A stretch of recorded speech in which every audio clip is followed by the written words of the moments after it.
यतः सर्वाणि भूतानि together pratibhanti sthitani cha yatraivopasamam yanti tasmai satyatmane namaha.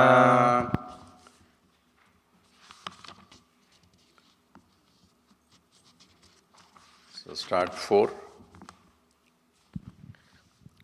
Yadidam drishyate sarvam Yadidam drusyate sarvam jagat stavara jangamam jagasthavara jangamam tat shushupta vivasvapnaha tat sushupta vivasvapnaha kalpante pravinashyati. kalpam te pravinasyati. Together, yadidam drishyate sarvam jagat stavara jangamam tat sushupta vivasvapnaha kalpante pravinashyati.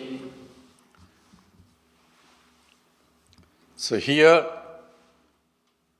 we analyze whatever I see, Jagat, the whole world, and that which came from the original Sat Chit Ananda, because the very first sloka of the invocation started with that. Now, how it goes back again into it is being explained now. So, it is impermanent because it starts rising from the consciousness or existent consciousness, sustained by it, and it goes back into it, and that's called pralayam. So we have laya and pralaya. Laya is at the individual level, pralaya is at the global level. So laya is what you do every day in the morning, every day in the night. So when I go to sleep, I have a waking world going now folded into dream world. So dream world can be contradictory to the waking world because you can see things, because you can project anything that you can have elephants with different heads and all that. And for the dreamer, that is not contradiction because for him that is real. So what is the driving force for the dream? Driving force for the dream is the suppressions and oppressions of the waking state. So that's one you are projecting in the dream. So those are the vasanas, what we call vasanas, are the one that becomes a seed for the projection of using the mind for projection or creating the world. And when the dream goes, you have a deep sleep state, then what happens? You started with the waking world, and you have a different dream world. You are there in the waking world, you are there in the dream world. You are experiencing in the waking world, and you are experiencing in the dream world. Even though the worlds are contradictory, you have a 5-course dinner and air-conditioned room and all that I gave example, and lying down, whereas in the dream world you are in the forest running around starving for so many years and all that.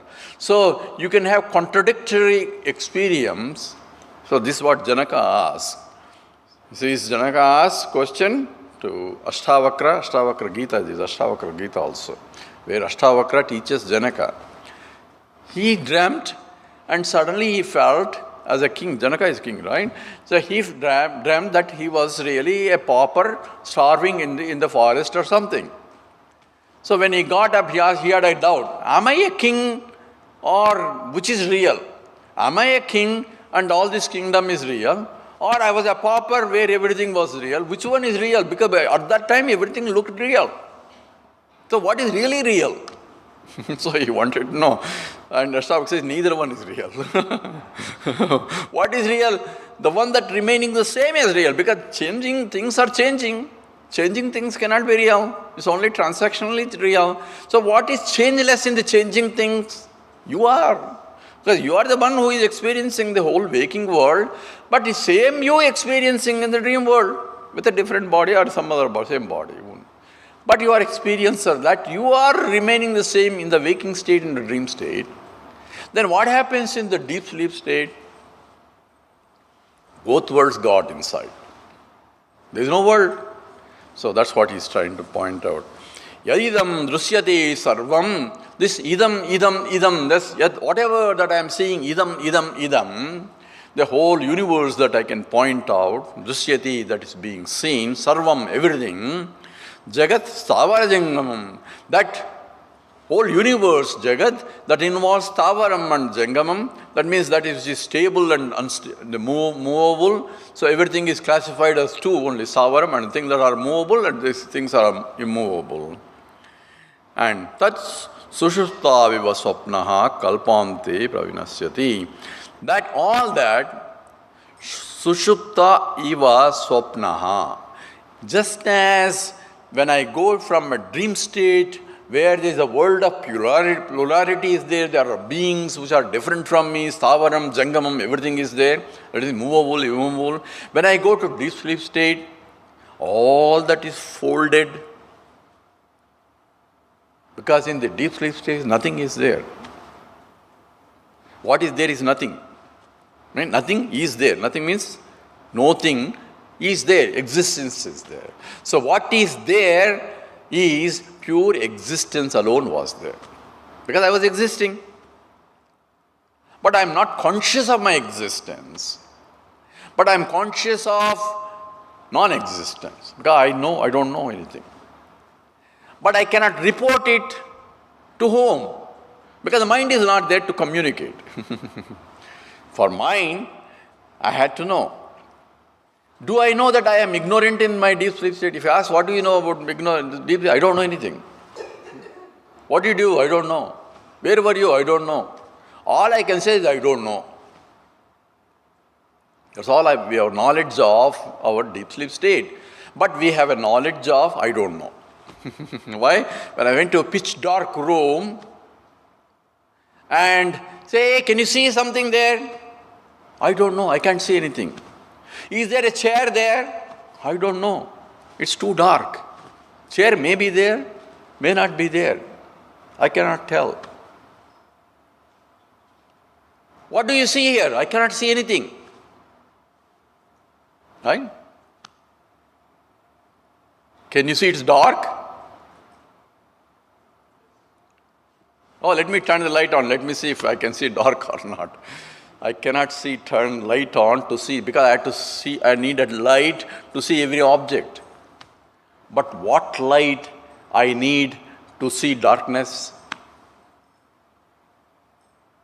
Is darkness a positive perception or is the absence of light only? These are the questions that are very interesting.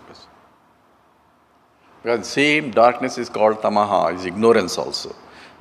Do I know my ignorance? Same thing. That's called, this is a statement called abhava. Logic is it real or not real for me to see? Or is it just absence of knowledge is called ignorance? According to our philosophy, ignorance is covering the knowledge. Knowledge is real, ignorance is covering. So knowledge is always there. But ignorance I had to discover, remove the cover. In order for me to find out, I had to discover. Discover means removing the cover. Removing the cover, then it reveals itself. So scientist discovers. He removes the cover by proper means. Means is required to discover. For seeing things, I need to throw light so that I can discover there is a chair there. Right? So if I apply the same in the deep sleep state, what is there? I cannot tell. So the problem becomes an indeterminate problem. In the mathematical course, indeterminate problem. I cannot tell it is there or it is not there because I cannot know. Why? The means of knowledge is not available. Not that it's not there. I am there and that is there, but pramana is not there. Pramana means a means of knowledge. What is not there? The mind itself is folded. So I need the mind to know the things. Remember, mind is one that is reflecting the consciousness and all that. All that is interrelated here. So because the mind is folded, but in its folding, it's only existing as the basic part, what is called sukshmam, in a very subtle form. And I'm still going through the experience of the deep sleep state, because when I get up in the morning, I say, I slept very well. Who slept very well? I was there to sleep very well, right? So my existence was there. But why didn't you tell me at that time that you were there? I need a mind to tell you. So without the mind, I cannot transact in the world. So mind itself gets folded, but what is folded along with the mind, all the knowledge also gets folded. Not only the knowledge, even the ignorance also gets folded. Because in the deep sleep state, I do not know that I am even ignorant. For that also I need a mind. Because I may not know chemistry, but in the deep sleep state, my ignorance of chemistry is also I don't know. Right? Only when I get up in the morning, I say I don't know chemistry. Means I am conscious of my ignorance of chemistry also. For that I need a mind. But absence of mind is not necessarily absence of either myself or the Jagat. What happened to the whole world? I don't know. I cannot tell. It is in a form that I cannot perceive. And that what scripture says, it as though entered into me as the pure existence, because everything exists, not in a particular forms, because in particular forms I need senses to see. My senses are not working, my mind is not working. So everything is in a subtle form as though it has gone into me. Not that it is absent. Just because I slept doesn't mean that I may be knowing chemistry. That chemistry knowledge doesn't disappear. When I get up in the morning, all that comes back. Because just mind folded in a subtle form. Follow now? All my likes and dislikes are folded in my laya. That's called layam. Layam is in the deep sleep state. So nothing is lost and nothing is gained in the process. All it is absence of mind itself is relaxation, and itself is absence of duality. Now where the duality is coming from? With the mind. In the mind itself splits into two. One is the subject I, and this is an object vritti as a thought. That's also in the mind. That's why mind is called a platform on which the thoughts flow. In what direction they flow is vasanas. All are interlinked in the process. So when from a waking state and a dream state, and when I go to a deep sleep state, the whole universe of the dream also goes into in a subtler form. So the whole waking world goes into dream world goes into deep sleep state. All worlds went into more subtler state, and that's exactly what happens when the total mind goes to sleep. Now, you remember local mind and the total mind relationship now? Just as the waking mind is a total mind for the dream, in the same way, this waking mind, we have my mind, your mind, this mind, that mind, everything mind. But there is a total mind which is called Hiranyagarbha, and that is the total mind. And so if Brahmaji goes to sleep, he also gets up in the morning and goes on. So that's what our scriptures talks in the same, that's called, says, Kalpante. Just like in the Kalpante, that's what one Kalpam, so many yugas and all that become, just like every day we go through a day, Brahmaji also goes through a day. And then he also gets tired and he has to sleep. And that's what is called pralayam. Pralayam is, he also goes to sleep. When he gets up, the whole creation starts. How does it start? Just as when you get up, what happened? You say, I am already late, I had to rush to the office, right? So all knowledge of that, whatever is previously, is projected back again as that it was left before. In the same way, after the kalpa, when the Brahmaji gets up in the morning, the whole creation starts again all over the place.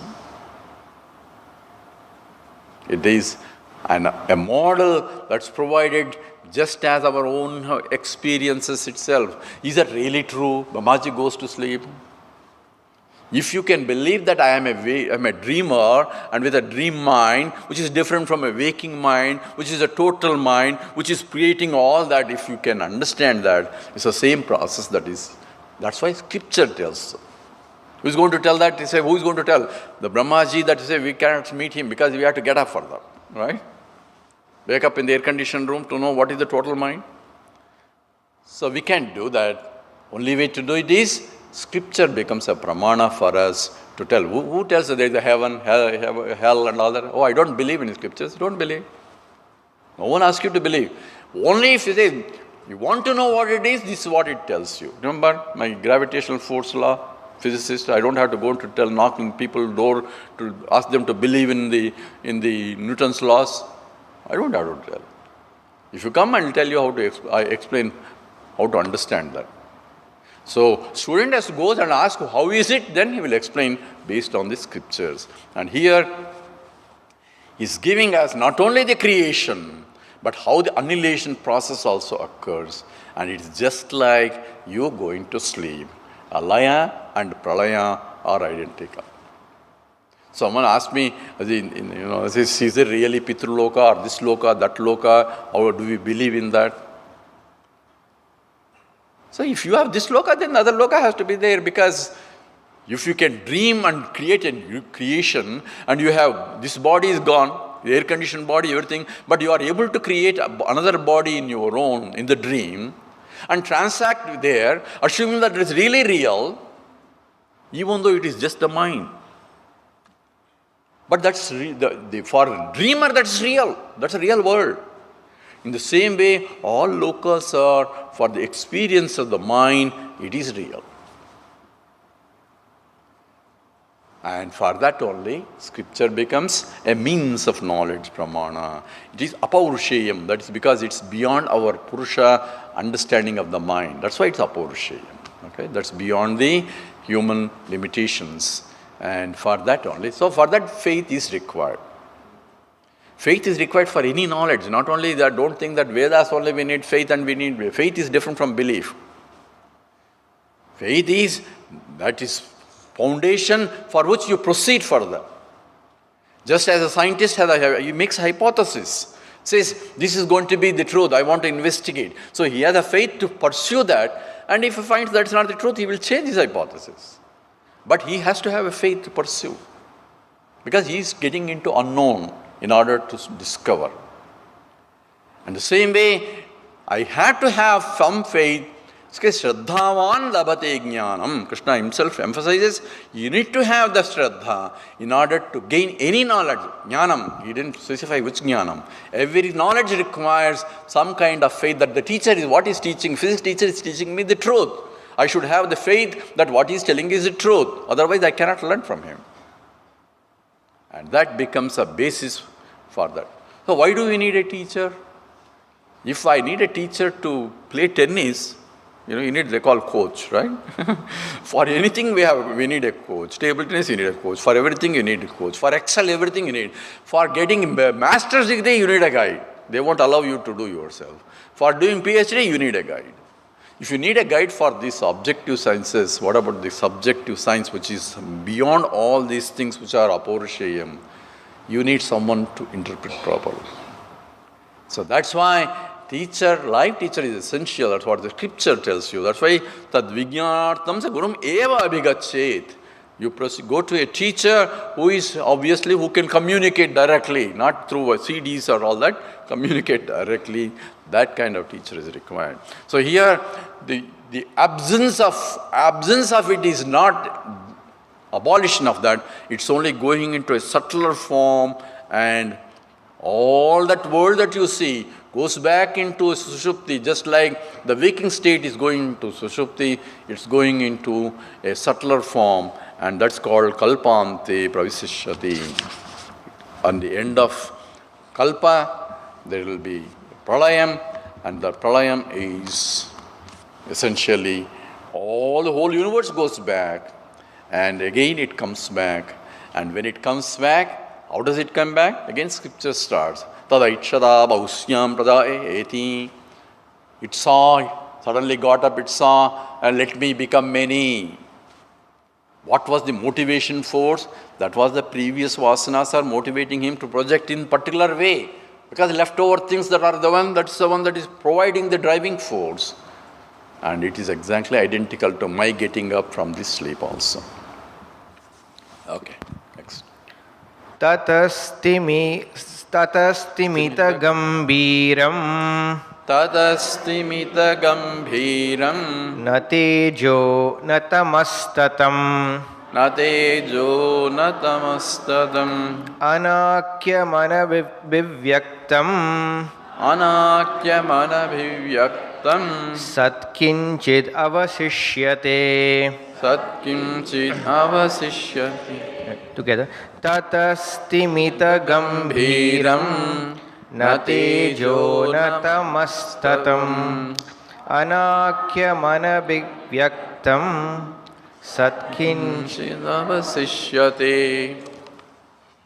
Now, we are now going beyond all these things now. Kalpa, all those things we have explained in terms of how the world came, how it is sustained, how it goes back.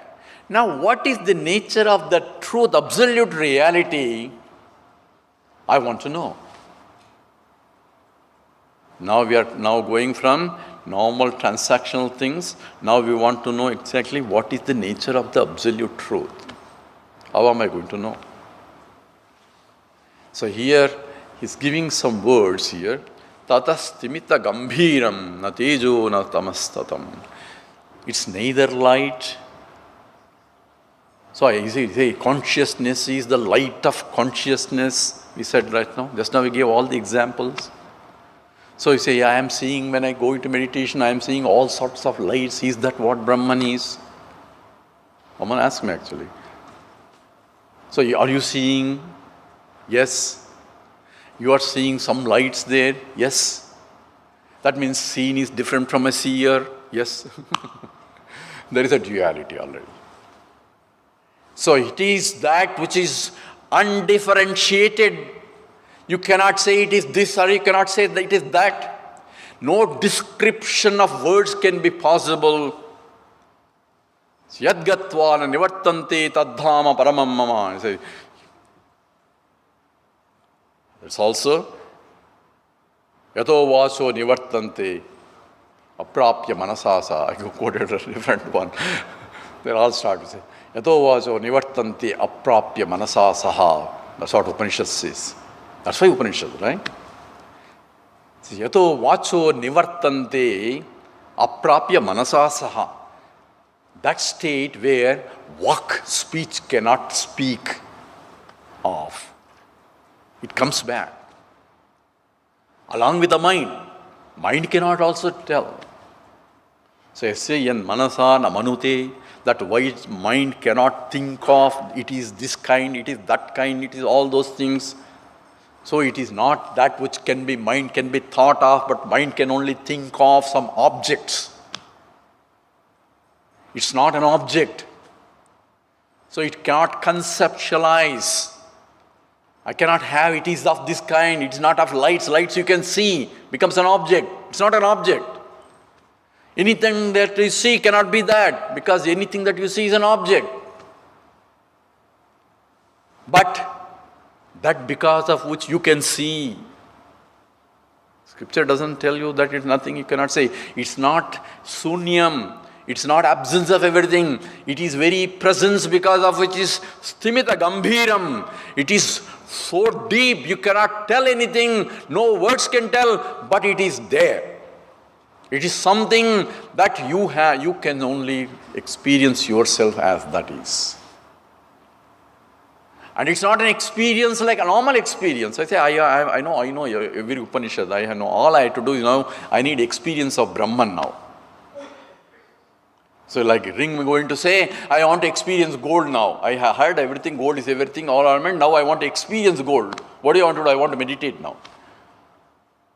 No, it is understanding that everything is that. That has to be clear in our mind. Where, while looking at it, I have to understand. But what it says, it is that then don't look for some concept. Don't look for ideas. Hey, it is this again. Those who understand it don't understand it. That's what it said. Not my statement, that's Upanishad statement. That's from the Kena Upanishad actually. Because those who understand it, they are conceptualizing it. It's not a concept. Because again, it's an objectification. So this becomes a bigger problem in the Vedanta for Brahman realization because we are objectifying the Brahman. Now I am able to say it. That means you have lost it. Then how do I know? That's exactly what needs to be understood. It says here, tatastimita gambhiram. It is extremely deep. I mean, gambhiram means there is no differentiation of any kind there. Either ne tejaha na tamas. Because the tejaha is light and darkness, they themselves are opposite to each other. Right? One is a light, one is a darkness. When there is a darkness, there cannot be light. When there is no light, only it's darkness. So those are already opposite. That becomes a dvandva. But it's beyond all that. Beyond the light and beyond the darkness, beyond the ignorance, beyond the knowledge, beyond all words. Essentially, no word can describe that exactly what it is. But I can use the words to describe it, which cannot be described by words, provided the minds who are receiving that words understand. Follow now? Because the whole scripture says it cannot be described, but at the same time, pages and pages of scripture itself is there. Why is he describing that which cannot be described? It is describing the words is used by appropriately, that's why by a teacher to a student, where the student himself is prepared and the teacher himself is prepared so that the communication goes beyond the words itself.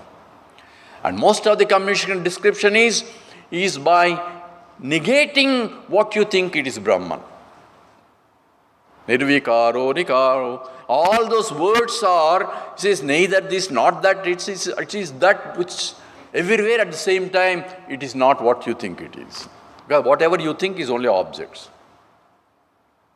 Brahma vedam amrutam purastad, Brahma paschat, Brahma dakshanat, uttarena. It is this side, that side, back, bore, everything up and down, everywhere. Now how come I don't see it? You cannot see it. Because whatever you see is drusyam. Remember? Then how do I know? But if you tune your mind in the direction itself, then you will know. So, I just want to tell, because people get confused in terms of what exactly involved in the self-realization and all this, because a simple example that is given is if it's, suppose I have a completely pitch dark room, right? In the pitch dark room, when I entered, I cannot see. For me, I need a torchlight. So I use a torchlight to focus on each one, because it's a narrow torchlight, I have to focus on each object. So for me to focus that, I had to turn and the light on, and I get, remember all the process I mentioned and how perception takes place. All that process has to occur for me that they know this object is there, that object is there, that object is there. So the process that goes in the perceptual process, I see that object, existence of the object comes as existence as a thought in my mind, and my consciousness and the existence of the object go together to form knowledge of the existence of the object. Remember I gave this yesterday, if you remember. Now suppose in that room there's a candlelight, burning candlelight, but it is covered by a dark pot completely, so I cannot see. Don't tell me that, candlelight will go off, but it's not our purpose. But it is covered completely. So it's completely dark room. I cannot see the light because it's already covered. But I cannot see the pot also that is covering it because it's too dark. Follow? Now I use the torchlight to throw light and I can see the pot. To seeing the pot, I need a torchlight. So I remove the torchlight, then I see the candle. Now, should I put a torchlight to see the burning candle? Light doesn't need another light to see. As soon as I remove the pot, the light is already shining there, it reveals itself. So how does that, this is what essentially the jnanam is. Where my mind is clouded, all I need is a means to uncloud it. That's what is Vedanta does it. And self gets revealed itself because it is the light of consciousness. I don't need consciousness to throw light on the consciousness. Okay. So how does it occur? I need to have pramana, I need a means. No, means is only to remove the ignorance, discover. Remember, you have to remove the cover. There is a means for it. That is pramana is required. That is the Vedanta. What Vedanta does is removes the cover and it is self-revealing and self-effulgent, therefore it reveals itself to me. Oh, that is it. So it's not an experience like any other experience, but I need a process. It's called akhanda akara vritti. The word is used in the Vedanta is called akhanda akara vritti. It's constant reflection of that in every vritti. How do I uncover it? It's not real covering. Now, I gave an example of pot removing, but here I had to look at it through the objects, in and through the objects, remove the object content and look at the consciousness that is there. That is what uncovering is. In every thought, because it's not only in Vedantic thoughts, it's not only in when I'm thinking of God, God is there. No, in every thought He is there. That's why it's called Upadrashthana Manta Cha Bharta Bhokta Maheshwara. I am there in everything that you can't take. Without me, you can't even lift my hand. You lift your hand, blink your eyes. And times I talk a word. It's like talking in, shouting in the scream of my tongue. I don't have tongue to speak. He's shouting at the top of a voice. So very fact that he's able to because he has a tongue. Right? So every knowledge that I'm taking, I had to discover that which is because akhanda akara vritti says basically that every thought contains this information because every knowledge has this information. But only I have to shift my attention from the object that is lifting the pot cover out, and when it gets revealed itself, then it's what is essentially involved in the realization process also. So how do I describe that? He's using it's neither light nor it is darkness that pervades. So anakhyam, abhivyaktam, I cannot give a name to it. So do you call it Advaita? Even that Advaita word drops out. Advaita means non-dual, it is not no dual. Even that word cannot be used there. Just be. Abhivyaktam, sat kinchid avasishyate. So there is nothing remains there as no object there because any object is crystallization of mithya only. But what is there is pure sat existence, and that existent consciousness, you are becoming one. That is the knowledge itself. Okay, next. Ritamatma param brahma Rutamatma param brahma satyamityadika budaihi Satyamityadika budhai kalpita vyavaharartam tasya sanya mahatmanah Tasya sanya mahatmanah Rutamatma param brahma satyamityadika budaihi kalpita vyavaharartham tasya sanya mahatmanah. Then how do you describe this? How do you communicate this information? And it says, these several words are used to indicate that which cannot be indicated. This is called Lakshanam. Lakshanam is, it is trying to point out that direction, but I had to go beyond the words to see the reality. So you remember, you want to see the moon, go look at that branch, look at the between the two branches, look at in the space between, now go, look into that. Oh, that is moon there. I cannot take him to the moon, I cannot show moon, but this is an example where I used all other means that are available to turn the attention in the direction, then he has to leave himself, he has to do himself by that. So, here different words are used in the scriptures, Rutam, Atma, Param, Brahma, Satyam, Ityadi, Buddhaihi, Kalpita Vyavaharartham. So, tasya sanya mahatmanaha. Mahatmanaha, these great rishis in the Vedas, they have used different words to indicate the same truth. His names is only for really not description of that, but it's only for vyavaharartham, for teaching's sake, it is that. So therefore it is trying to point in that direction only. So therefore it is kalpita vyavaharartham. It is created in order to communicate. Because the knowledge has to be communicated. And in the Upanishad, it's a beautiful introduction. It says in the first few slokas, it says, we don't know how to teach. This is all I can tell you. What can I do? It is sotrasya sotram. You see, it is the eye of the eye, ear of the ear, mind of the mind. This is how he teaches. So, how does the mind see? It's the mind of the mind, ear of the ear, eyes of the eyes.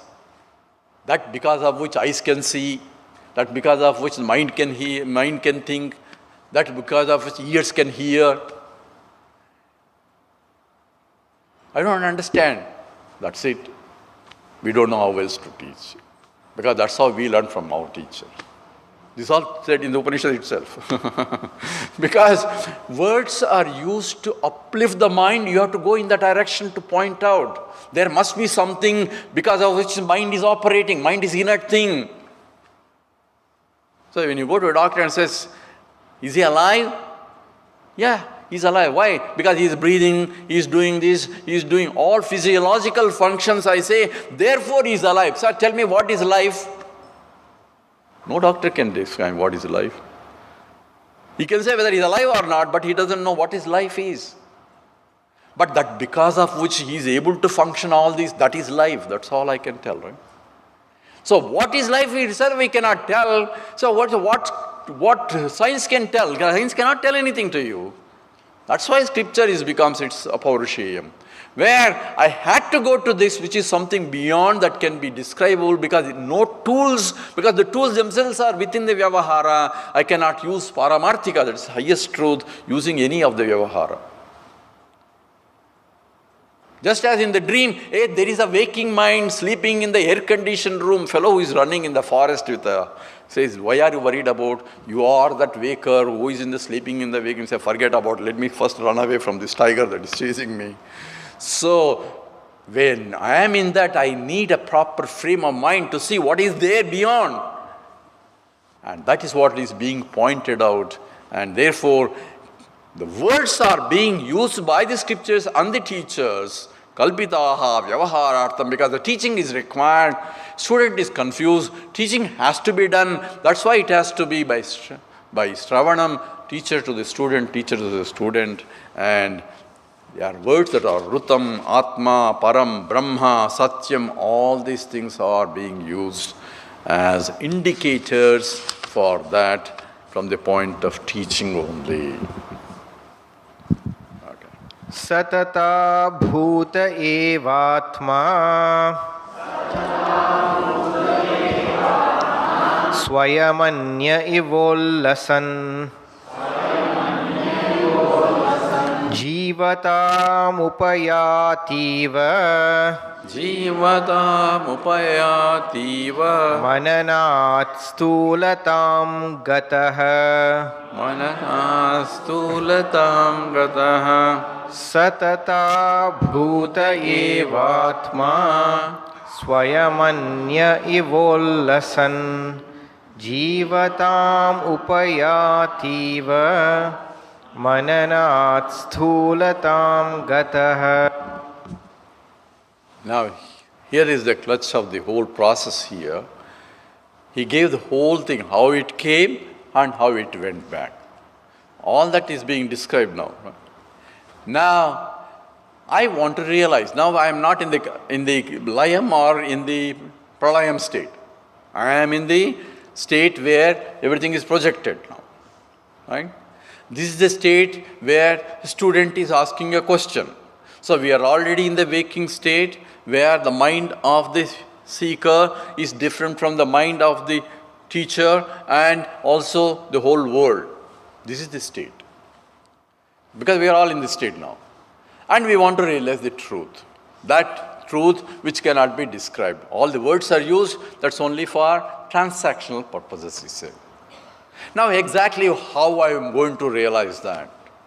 And here is a beautiful verse again, where it is trying to tell us that which cannot be told, but we can realize right now, right here, by using what is there.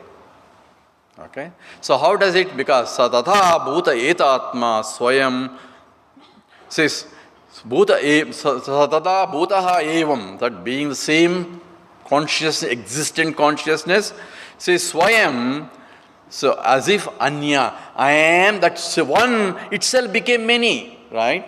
That's what it says.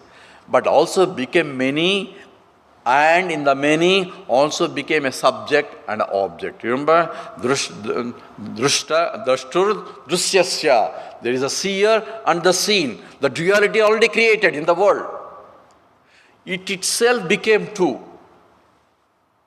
Because one, which is gambhiram, which is all-pervading, which is one, has become two, both the subject and the object. That's what happens when the mind is. Whenever there is a mind, and I see an object, that is a part.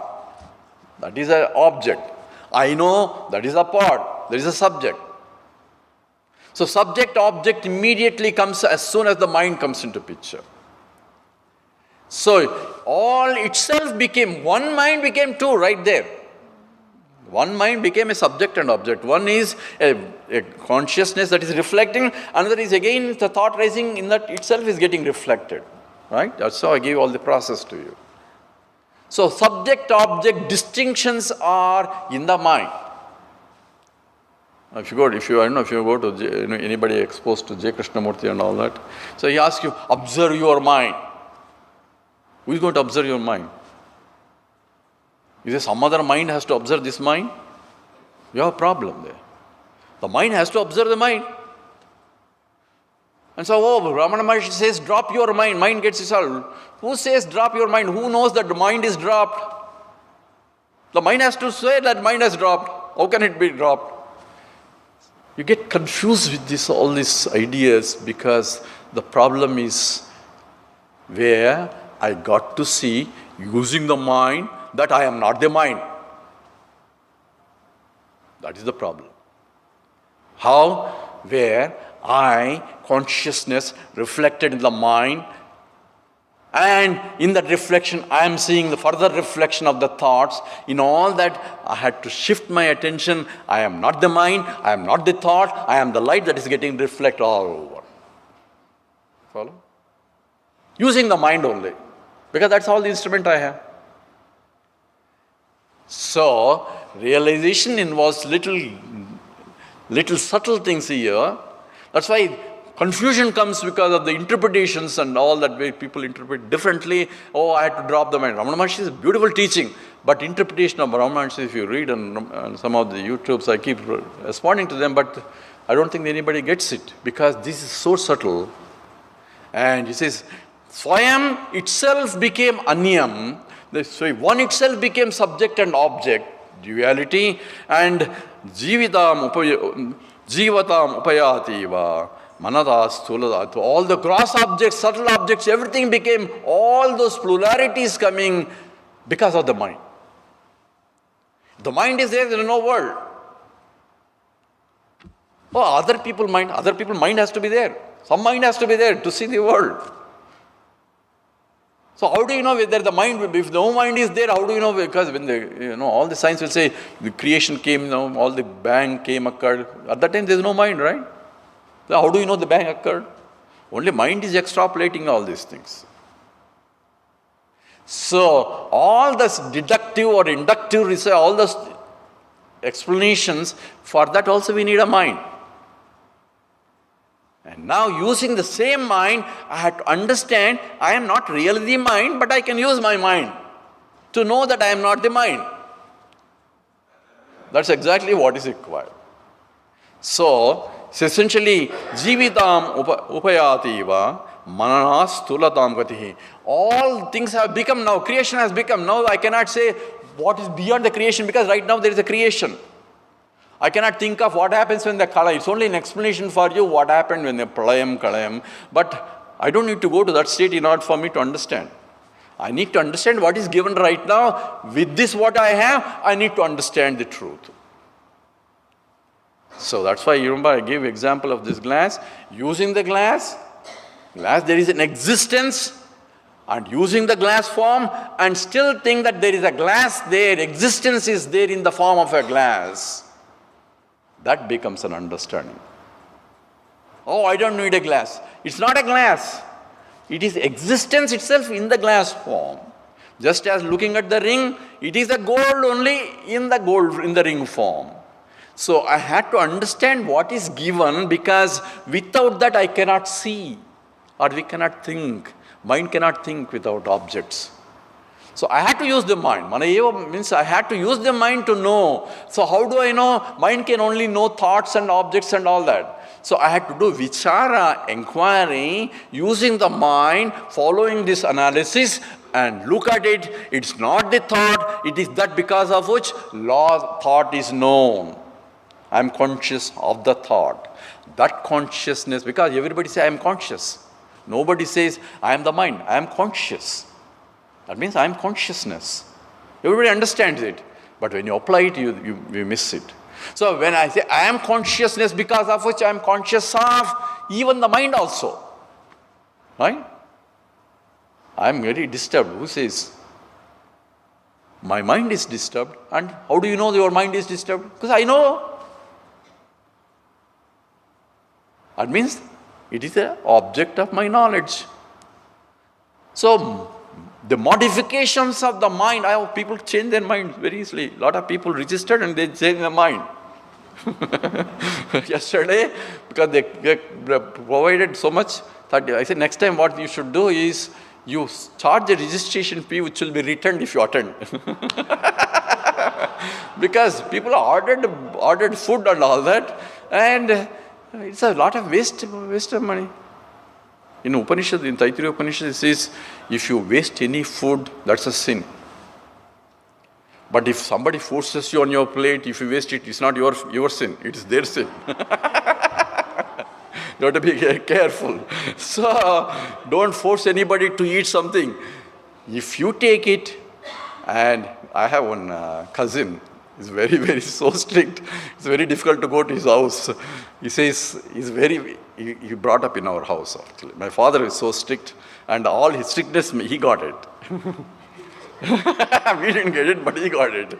And when we went first time, I think my wife also started worried about it. He says, lot of varieties are there, but don't take it unless you are going to eat it. And if you take it into your place, I don't want even throw one piece. You have to eat everything. My God, I don't know that I'm going to eat or not. Your real problem. But he was following Taittiriya Upanishad. So, I had to tell his story. He is so strict. So he was an engineer. He was a big engineer also. And he had to go to some camp. And he told, my wife also said, I will come also because the camp and I need something, you won't be able to cook and I will come also. He said, okay, 8 o'clock we are leaving. And 8 o'clock, some bus, the car came and she was not there. Are you ready? She was still, getting, he sat and left. Leaving her there. You say 8 o'clock is ready, it has to be ready. She was late, it was not my problem. So she has to take this bus, that bus, ultimately. This is truth.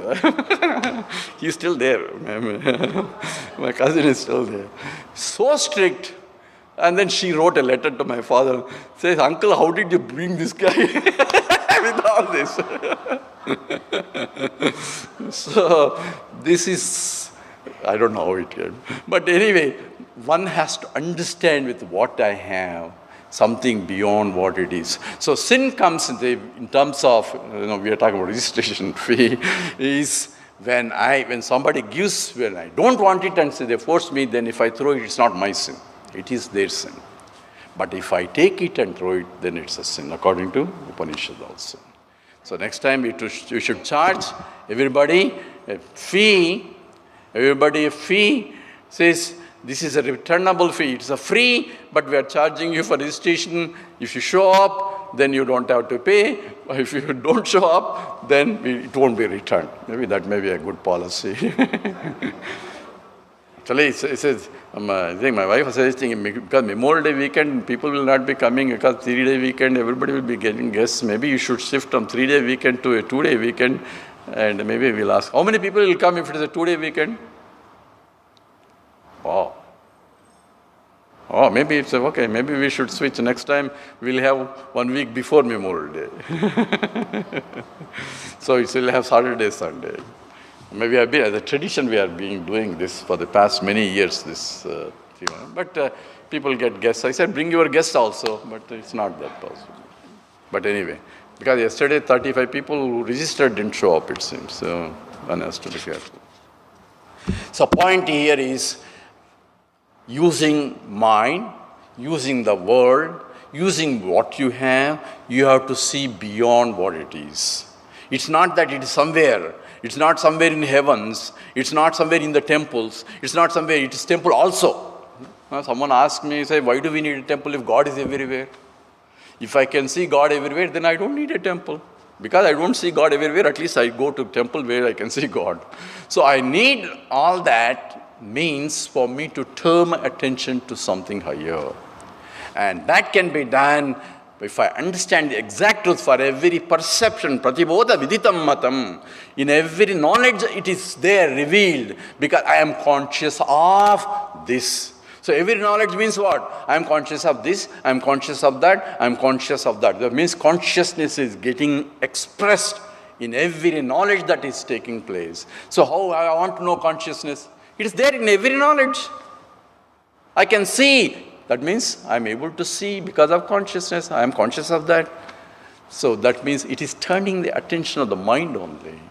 What happens after that? I won't be walking on the air after knowing this, nor there will be a big hollow behind me, or nothing of the sort. I won't be dropping ash, or I won't be disappearing. I can't make any of those things. All is just the same. Then what is the difference? Only understanding. What do I gain by understanding? Nothing. So nothing. I understand, if I understand only I am playing a drama of life in that drama, then you play drama. But you understand the problems of the role do not belong to you. That samsara is gone. That's the only. So, but because unless the knowledge becomes one with you, it comes and goes, it comes and goes, it comes and goes. Because in the class it comes, after the class it goes, right? Why? Because I am giving a reality for drishyam. Remember, drishyam. So when I give a reality to drishyam, then I get carried away with that reality. But if I understand it's only transactional reality, I understand it is garbage is also electrons and protons, but it's still garbage, stinky garbage. I have to throw it, even though they are electrons, protons, neutrons. I need to understand clearly what has to be. Operational is different from understanding what is behind it, because God is everywhere. God cannot be someplace and someplace not. So that need to be clear, and here it's clearly saying, myself became duality came into picture, because anyat, one says, Other than me, there is something other than me. But other than me is only a mithya that we talk about. It's not really real. It's only apparently real. So don't give the reality that's not there in that. And that becomes clear understanding of the absolute truth. Go ahead.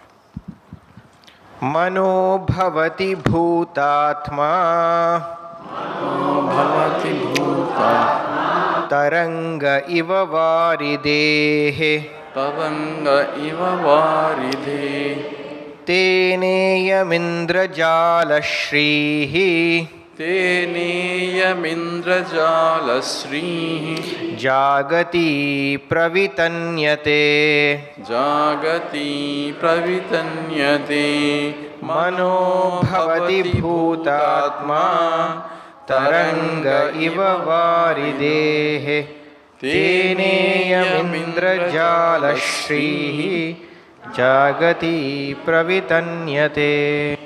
So how does this reality of plurality operates in this level? Says as long as there is a mind, individual mind, says all bhavati, everything is happening in front of you, there is a seer seen, cannot be avoided. So druk drishyam, the seer eye and seen, which is called a bandham, cannot be avoided as long as the mind is there and the senses are operating. So this is why transactional world remains as long as you have body, mind, intellect. So therefore, the mind itself projecting at an individual level, mind itself projecting both I am a subject and this is an object. Because I know all the process of epistemology I just discovered, the object out there has become a thought in my mind. Without the thoughts, there is no object there. Without object, there is no thought in my mind. So thought and the object are essentially a transformation of out there to inside as a subtle. And therefore the whole Jagat now has become thoughts in my mind. Okay? So the whole world and the mind itself, the subject, object is rising in my, I know it and this is known. I am knower, this is known. Both are in the mind. All that is because of consciousness beaming, I am a knower also, this is known also.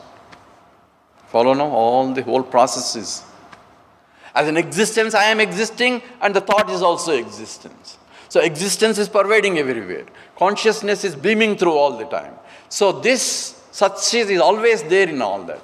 But I am paying attention, I am different and this is different. That reality to the duality is the problem only. But plurality will still remain. So now, the illusion and a delusion. Swamiji explains this, there is an illusion and a delusion. Illusion is presence of plurality. Like a white light going through the prism and become the Vibjayar, the 7 colors are coming out. That plurality is coming as a part of, as long as this BMI prison is there. And that is part of the nature. But thinking that it is real, so illusion is there all the time, but delusion that thinking it is real, that plurality is reality, is a delusion. That's called moham. So moham will go by understanding, whereas still the plurality will still remain. So essentially, avidya, that's going to talk a little bit more, is maya comes in 2 forms. One is avarana and vikshepa sakti. Avarana is closing it, vikshepa is projecting something. Non-apprehension is avarana. Vikshepa is the projection, misapprehension. So these two come together with maya. Knowledge can only remove the ignorance part, the covering part, because you discover, right? Covering part. The vikshepa, the projection will still remain as long as the body, mind, remains. Okay? So this should be clear. So here says, Mano bhavati bhutatma tarangayava varidhau. Just as the waves are rising in the ocean, so I want to stand and take I went to the ocean. I want to take a bath in the ocean. And I am standing there. So why are you standing there? Because I want to take a bath in that. So why don't you do it? There are waves there. I want to wait until the waves dry down so that I can take bath. That will never happen. I had to learn how to take bath with the waves up and down, right? That's what they do in the ocean. You have to go along with the wave, up and down, along with it. Otherwise, you get drowned. In the same way, this is so in the Taranga Iva, just like the waves are rising in the ocean, every wave has a date of birth and the date of death. The small waves are following the big waves, and waves is continuously going on. They are all rising in the ocean, sustained by the ocean. They go back into ocean only. Therefore, it is like everyone is like a wave coming up. And each wave thinks, I am different. Oh, the other one is swallowing me. This one is swallowing me. I am getting affected by this wave or that wave and that wave. Then where's the problem? Hey, you are not a wave. Really? Who am I? Or just forget about. First, at least think of that Ishvara, the ocean from which you came, by which it is sustained, into which it goes back. Pray to Him for salvation. And Vedanta says, its ocean is you, wave is also you. Really? How can I be Ishvara? You are not Ishvara. You are not ocean. But if you say, I am water in the form of an ocean, I am water in the form of a wave, then it's a knowledge. Wave doesn't become an ocean. Ocean is different from wave. But ocean sustains the wave. It is supported by the ocean. It goes back into the ocean. Yet, if you ask ocean, why are you becoming like a wave? You say, what are you talking about? Waves are my glory. This is my beauty. I exist in that form. So every form and in the whole universe, if you ask Ishvara, why have you become like this? Why are you creating like this? What are you talking about? There is no creation. It's only my glory. Pasyam me, Yogavashwaram. Oh Arjuna, look at my glory, Vibhuti here. So that's why 10th chapter of Vibhuti Yoga comes before 11th chapter. I don't know if you know. 10th comes before 11, right? So 10th chapter of Bhagavad Gita is Vibhuti Yoga. And Krishna says, there are thousands of Vibhutis.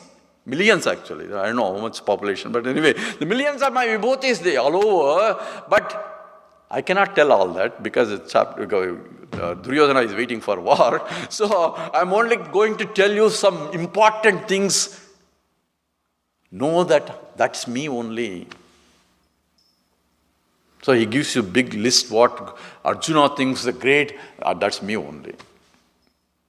I give a lot of examples also in that. Tejasvinam. I am the Tejas in all Tejas. I am the light in all lights. I am the beauty in every beauty. Whenever you see the beauty, see that the Lord is expressing there in that form. That reminds me also one thing. So what should I do after I realize? Should I work? Should I not work? All things that people ask questions, and so I am not responding it. What does flower do? What does a plant do? Because my wife keeps planting and putting in beautiful flowers all over the place. She says, what does the beautiful rose will do? Rose is still a rose. It doesn't bloom into a jasmine flower. It won't come out. Rose will give you only rose flower only. But whatever it does, the beauty is expressed exquisitely there. Taking the mud out, water that you are putting, all the junk that you put in, converting into a beautiful flower that you admire and arrest your own mind there. How did it become? What made that? Man, that is alive. That's a life. Expression of God as I am the life that is expressing in that. But I want to see life. You cannot see life. But I can see life being expressed. Life itself is an action. Life expressing beautifully in that flower, in the form of beautiful flower that you admire so beautifully. Don't pluck it, just leave it there, so beautifully is there. That, the rose flower is expressing beautifully the expression of life to its best, in its own capacity, that what it can do. You say, it doesn't say, why am I not putting the jasmine flowers, why am I putting the slame flower? It doesn't question all that. I don't know whether questions or not, but it doesn't do it. It's projecting whatever it can do the best, because that is programmed. Programmed by the Lord, because they don't have will to do something else. But a human being are not programmed completely. Although I said that everything functions are going on, we are given the intellect and will to do. Therefore, we have to ourselves work towards beautifying our life. So what does realization means? Every Mahatma, if you look at the life of Mahatma, he projects the life himself, and generations to come remembers that name. Right? That's the beautification. Many people live, many people go. Generations are being born, generations have gone. But what is left behind in the life itself? What is that I have done with my life? How I can beautify my life? Yes, I cannot do this, I cannot do that, because these are my limitations. But within the limitations, what I can do to beautify the best, so that the generations can get benefit out of it also. Not only I enjoy in the process, because the very doing itself is the fulfilling of life itself, but in the process others also get benefit out of it. That is what a realized master. That's why he called Loka Kalyanam. Whatever he does, even if he sits in one place, people go to him to get salvation. If he is not talking, even silence, they'd like to understand what he's saying in the silence. That's why Ramana Maharshi, a lot of people just went there and said, what is he talking? He's not doing anything, let's go out. But those who can understand the language of silence only could remain there. But for that I need to understand how to understand that also. So therefore, what I am going to do? Nothing. Do the best whatever you are doing, to the degree that you can. If you are a dancer, do the best dancing. Singer, whatever that you can express yourself beautifully, that beautify itself, the life becomes beautiful in that. That's what essentially, what a realization should give in, as whatever you are doing, the best should come out of it. That becomes really a devoted action also. So, nothing is going to change, but understanding should be there, and that's essentially Mano Bhavati Bhutatma Tarangayo Varido. So, the wave doesn't have to do anything. It has to understand, I am the water in this form, and also I am water in the ocean that is supporting this wave also. I am in the other waves also. Also has to be recognized. Then all problems, it becomes Vaibhavam.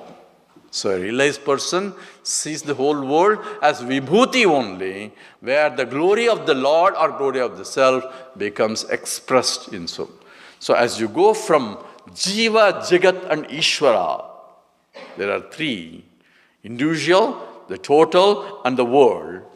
They condense into the Jnana Yoga, where there is Atma and Anatma, the self and not self. Everything is not self is Mithya, and self is only Satyam. That binary format has to come with understanding only. Okay. Avidya samsrutir mohaha. Avidya samsrutir mohaha. Bandho maya malam tamaha. Bandho maya malam tamaha. Iti namani tasyascha. Iti namani tasyascha. Kalpitani bhavantihi. Kalpitani bhavantihi. Avidya samsrutir mohaha. Bandho maya malam tamaha. Iti namani tasyascha. Kalpitani bhavanti. So all this process of how this occurred, one becoming a many and many becoming into one and one becoming many again, says, what is that? What's the cause for it? How do you explain all that? And here the words are being used And different types of words are used here. And these are the words avidya, avidya, samsruti, moha, bandha, maya, malam, tamaha. These are the words that are being used to describe this. So avidya is ignorance. So ignorance is the root cause for creation. Now question, who has the ignorance? Brahman has the ignorance, I have the ignorance. These are the questions analyzed. Who has the ignorance? If Brahman has ignorance, he cannot be Brahman. He is pure consciousness. The Brahman cannot have ignorance. If I say I have ignorance, but you say I am the product of ignorance, because I am born because of ignorance, because that's how the karma has become a birth. So I am product of ignorance. So how can I be ignorance? Ignorance was there before I am created. Right? So who has the ignorance? How do you answer these questions? One question is, which is beginning here? Now tell me, is chicken came first or egg came first? If you can answer that question, I will answer that. Because if for chicken you need egg, and it's egg that came from the chicken only. So which is the beginning in this? Seed came first or tree came first? Which came first? Because seed is a cause, root cause for the tree, and tree is the one that gives you seeds, that is cause for the next tree. So this becomes a cyclic process, and you cannot say which is the beginning or which is this next. Cause and effect relationship cannot be attributed, and therefore it is anirvachaniyam, inexplicable. The source for it cannot be explained. Because any explanation looks for logical reason. When in the circular arguments there is no question of logic here, it's beyond the logic. And all I can say is avidya, maya. So in physics, as you know, give simple example is, remember this plate? This plate is here, right? This plate is stable here. And the shape is positioned here. If it moves that place from here to there, say, how did it move? Oh, you pushed it. Right? That's what you do. That means there is a force applied for moving a position which is stable here, which is stationary, to that place. Yeah, I don't see any force. Why do you say there is a force? That's how the explanation is. Why is apple falling down, right? You didn't say any force there. But I deduce there must be a force that cause movement of that which is stationary to one place to another place. Otherwise it doesn't move. Even though I cannot see the force. By deduction, I have to infer there must be a cause, that force that propelled one to become many. Why does one become many? That is called Maya. Parameshwara Shakti. Who has that force? There has to be locus. Parameshwara Shakti is the one that propelled one to become Maya. Just as one mind sleeping on the bed projecting many in the dream. Where is the force? It's called Nidra Shakti. In the Nidra Shakti, what happened? It covered. What did it cover? It covered that I am sleeping in the air-conditioned room, on the bed. It covered that knowledge. And when it projected, I am in the forest running. Remember that example? So it is avarana, covering the truth of myself, that I am sleeping on the bed, and projecting the plurality. Those two are happening simultaneously. And the same way, Maya Shakti is the one is becoming many. Who has the Maya? Who is the locus? Parameshwara Shakti. Let's put Parameshwara, that who has the Maya, that he is the one who is projecting all that. Remember, who has the Nidra Shakti? The one who is sleeping on the bed. That mind, total mind, is having that Nidra Shakti to project all this plurality. From the point of one who is inside the dream and looking at, say, How did I create it? Where is that? And all that question is, who has that ignorance or who is sleeping? If you ask, he says, you only. So, one who is questioning who has the ignorance is the one who is ignorant. Because if he knows, then he won't ask that question. So someone asks, who realizes then? The one who is asking the question. Because I, who think I am only Jiva, has to realize I am not this Jiva. Aham Jivasmi has to go into Aham Brahmasmi. Aham is the same. Only what I think is different, that's all. So therefore, it's the words avidya, samsruti, is a transmigration of the souls, and moham, the delusion that what I see is real, and bandha, bondage, that I am bound.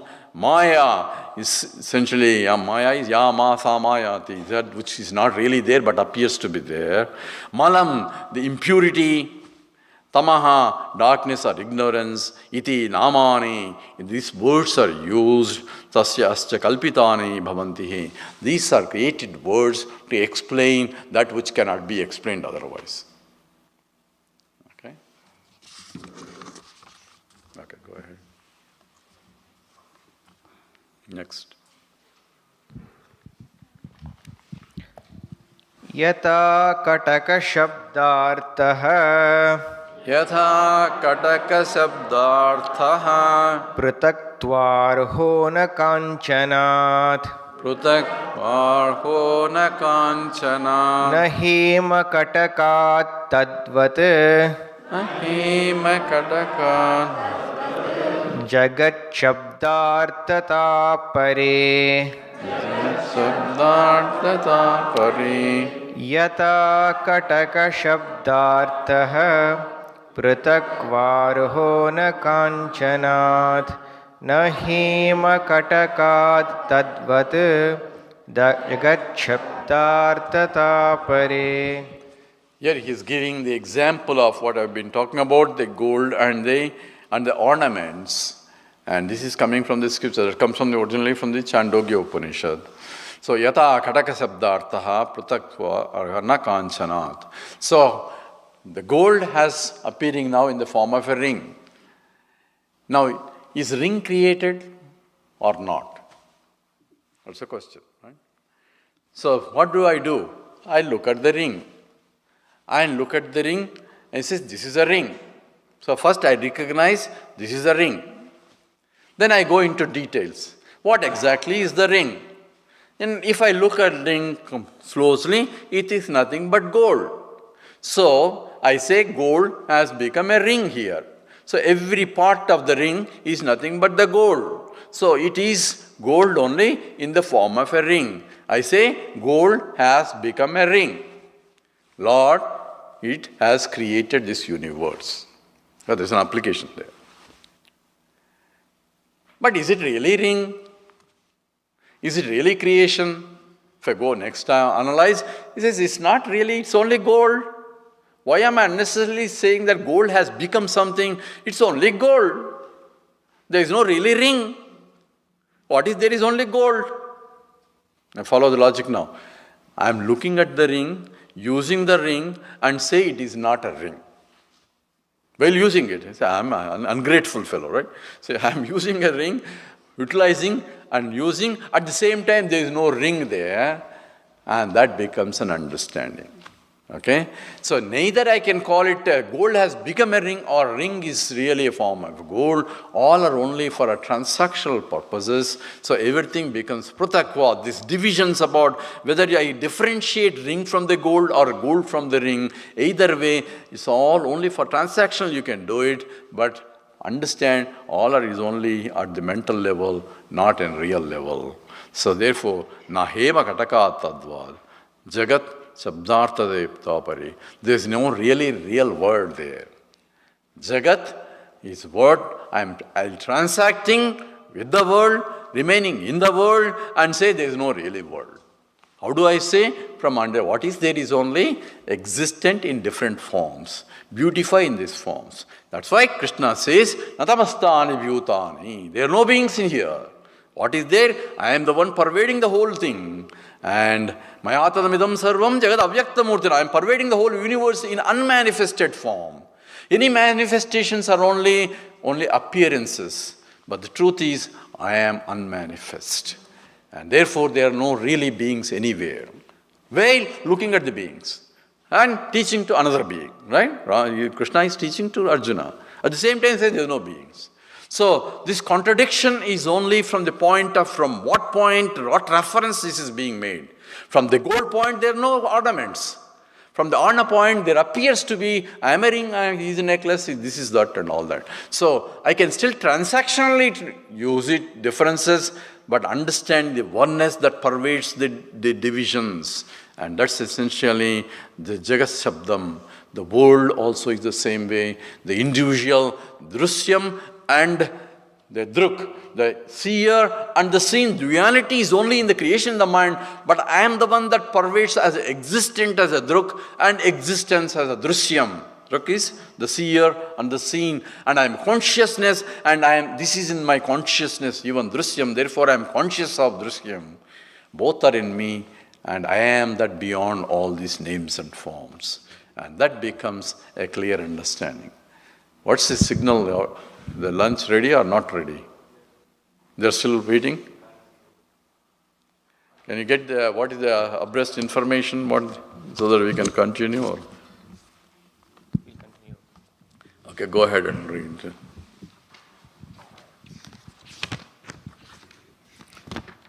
Right, very strong medication you need in between gaps, otherwise people will go to sleep.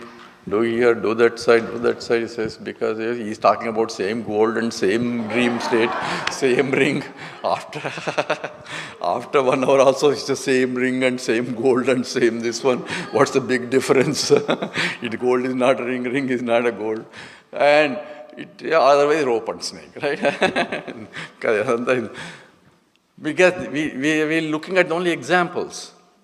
Examples only, what can I example? Because this is what the scriptural example, not my example, this is scriptural examples. You can only talk about scriptural examples. But understanding is that to understand the truth. Oh, I understood. Understood what?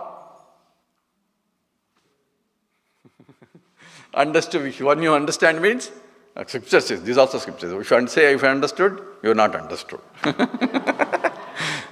This is a scripture statement, means. Because that's what in the Kenopanishad, those who say, oh, understand it not. So when the student after teaching says, I understand, then says, that means you understand. Not that I don't understand it. Oh, I understand it, but at the same time I don't understand it. This wagoning is because it's not something to express it. At the same time he understood. But it's not understanding as a thought, but understanding as a fact. Now, how do you express it? Any expression becomes a failure. Now, Swamiji gives the example of electric yoga. You remember electric yoga? And if electric yoga, say somebody got a shock. So, what is a shock? When you touch electricity, you get a shock. So, how do you get a shock? How do you describe shock? So, how do you describe shock? Oh, it is something, oh, bah. Say, no, I can't understand. What, oh, bah is not a shock. So, what do? Come here. You remember that? Remove the bulb, put your finger there. That's called electric yoga.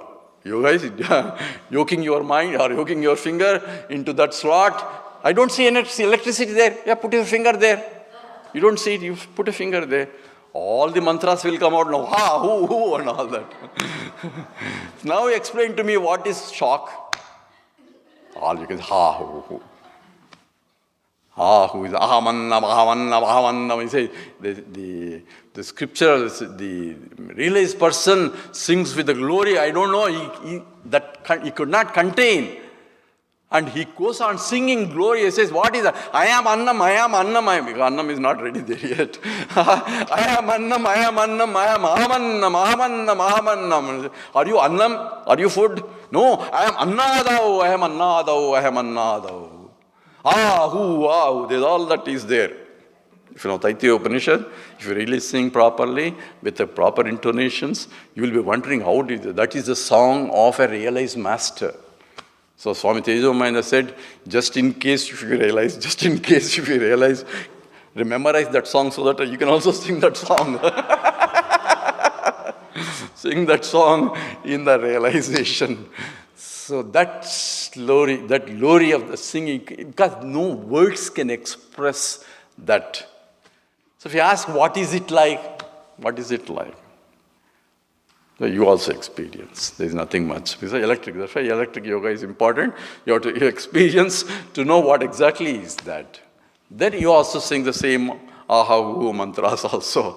So that realization should be something that you will understand only when it is. But at the same time, it's not just something beyond that I had to do something in order to do it. Just as you see a ring, you have to see what is there, veil transacting in the word itself. That becomes. Then why do I have to go at some place to sit and do it? Because your mind is getting unnecessarily disturbed. You try to minimize so that you can see this. Because mind, when it is disturbed, it is always in this locality. You have to turn the mind to higher, purify the mind. A calm mind only can learn anything. Whether you want to learn serious physics or serious chemistry, you don't want any disturbance. You want to sit in one place quietly and study. Why do I need physics to learn all that? Newton's law is still Newton's law, irrespective in a noisy place also. But for my mind to absorb it, I need to have a calm, quiet place. The same way, I need to have calm, quiet place where mind can look at without getting carried away with the thoughts. What's the story there? So it's not there. Anyway, let's read the next sloka.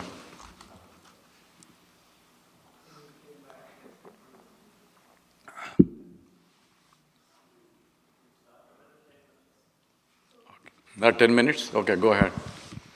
Yatankurontarbijasya Yathankuruntarbijasya samstito deshakalatah tanoti bhasuram deham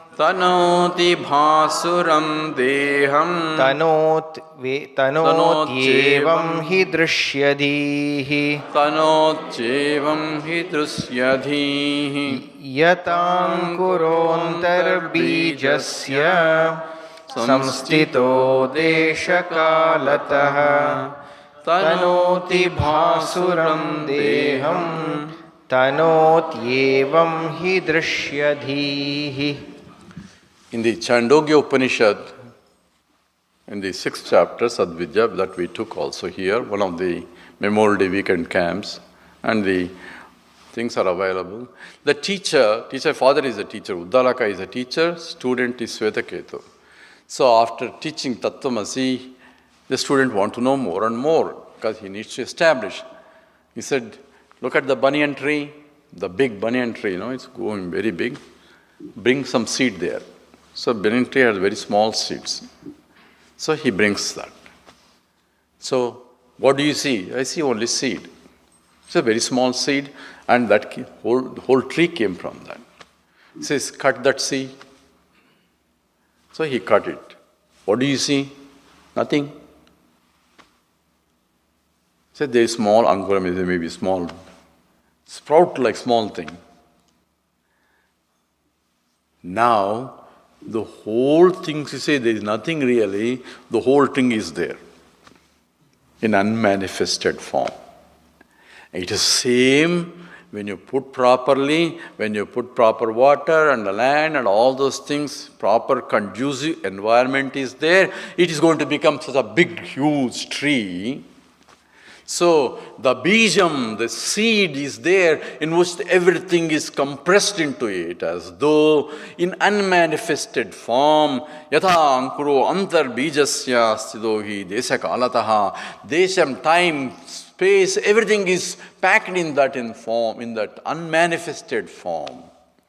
And when it is properly, it glorifies everything, expresses itself in all the beauty itself. Therefore, tanoti basuram deham tenotyeham hi drishyadhihi. So that which is splendid out, the whole creation is beautiful coming out, that is hidden in that bijam itself, in the seed, but which I cannot see it because in unmanifested form. But for it to express a proper environment conducive to express those vasanas into that glory has to be there. So time, space, desham, kalam are there just in your deep sleep state when all this space and time has gone in. It's an unmanifested. But as soon as I get up, everything is coming out. First thing I am and this world. And first thought and the second thought and the time comes. You know, in the Bible, it says, sun was created in the third day. I don't know if you know, the Bible says that. How did they know third day without a sun? Somebody will ask. Because sun was there, has to be there to have first day, second day. How did they know third day to have without sun was created only third day? And Swami Chinmayananda explained this, sun stands for time. And time is the third in the sequence of creation. So you need to have a one thought and a second thought. Then concept of time comes because the time is a gap between two sequential events. That's what Einstein said, right? Everybody knows, right? Between tak, tak, there's a gap between the two. So a gap between two, so you had to have two sequential events in order to define a time. But you forget one thing. He also said that you have to observe two sequential events. So there is somebody else is there now. Besides the events, there is an observer observing event 1 and observing event 2. Observer should not change. Observer should be the same, event should be changing. Right? Observer should be constant. If one fellow observes one and he goes away, second fellow observes second and he goes away, then there is no time. We cannot see time. So someone asked in yesterday, I think, there's a Chanika Vijnana of the Buddhism. So he said, I observed this and he goes away. Second fellow observes this, he goes away. But who will know that there is a Chanika Vijnana? Somebody has to observe all these things are going away and coming. That consciousness cannot change. So therefore, a conscious entity has to be there to observe event 1 and event 2 to define time. A definition is, it is sequential events are taking place, observations are taking place, which Vedanta calls sequential experiences are taking place. If I have only one experience, there cannot be a time. So when I have only one experience, I lose the time. Some people will know when they are reading completely some novel, something, they get lost the time. Oh my God, it's already 4 o'clock. I have to go somewhere. What happened? Because I'm so involved in that experience, it became one experience and I lose the time. And in the deep sleep state, I have only one experience of absence of everything. Therefore, there is no event 1 and event 2, object observation 2 is not there. And therefore, there is only one experience of absence of everything where there is no differentiation of any objects in the deep sleep state. And therefore, for me, it is just one experience in that layam, in the same way in the pralayam also. When the Brahmaji sleeps, it's the same thing. So when does the time arises? Only I have two sequential events that has to take place, then the concept of time comes into picture. The cause, effect, then I have a time. Okay? So desham, kalam are related in terms of events now, and kalam comes as a third in the experiences wise, third in that. And how comes space? Because remember in the modern science, space and time are interrelated. Right? So, how does space related? Yesterday I told you, space is simultaneous observation of two events. I am observing two events. The gap between the two defines a space. Or movement in time is a space. Movement in space defines a time. All are related. So Desha, Kala or Parichinnam is the divisions come into picture. In the process, Vastu Parichinnam also comes into picture, where object-wise the differences comes into picture. Therefore, observations, experience, everything comes into picture. So the whole projection of Desha, Kala, the Vastu, everything comes into, in terms of projection of the whole universe itself. That becomes a creation. And so, Tanobhati Basuram Deham. So, tena atyevam hi drusyadhihi. So, there is an observer, drusyam, druk, and then observer, a conscious entity has to be there to observe all these things, either in the point of the totality or from the point of individuality, either from point of the pralayam or in the point of layam. Same process. The whole thing is essentially microcosm and a macrocosm. Same thing at a glandular scale, at an individual scale also. And understanding these two is essentially becomes a Vedanta. I know you're all hungry. Signal has come. The anahamanna, mahamanna, the ahamanna. So I'm eater of the food also comes into picture. So let's do Purnamadha, Purnamidam. No, this is, what was the? Brahmarpanam. Brahmarpanam. So let's do Brahmarpanam and we'll have a food also.